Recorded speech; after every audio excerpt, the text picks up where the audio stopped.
ముస్లింలు కూర్చొని నీరు ఎందుకు తాగుతారు? నిలబడి నీళ్లు ఎందుకు త్రాగరో తెలుసా? నిలబడి నీరు త్రాగడం వల్ల కలిగే కొన్ని దుష్ప్రభావాలు: మీ ఊపిరితిత్తులకు ప్రమాదం, కిడ్నీ సమస్యలు, ట్రిగ్గర్, ఆర్థరైటిస్, అజీర్ణం. అదే విధముగా ఒకరు నిలబడి నీటిని వేగంగా తాగినప్పుడు నరాలు ఒత్తిడికి గురవుతాయి. ఇది ద్రవాల సమతుల్యతను దెబ్బతీస్తుంది. దీని వలన టాక్సిన్స్ మరియు అజీర్ణం పెరుగుతుంది. ఢిల్లీలోని Apollo Spectra general physician doctor Vipul Rustagi health షాట్లతో మాట్లాడుతూ ఈ విషయాలు తెలియచేశారు. అదే విధంగా ఎంతో మంది శాస్త్రవేత్తలు కూడా ఇదే విషయాన్ని తెలియజేశారు.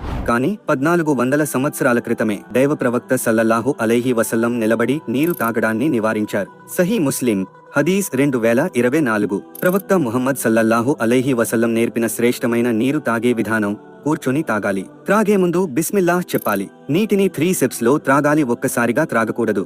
త్రాగిన తర్వాత అల్హమ్దులిల్లాహ్ చెప్పాలి. కుడి చేతితో తాగాలి. ఈ సున్నత్ మార్గదర్శకాలను పాటించడం ద్వారా మన ఆరోగ్యం మెరుగవడంతో పాటు అల్లాహ్ అభీష్టాన్ని పొందవచ్చు.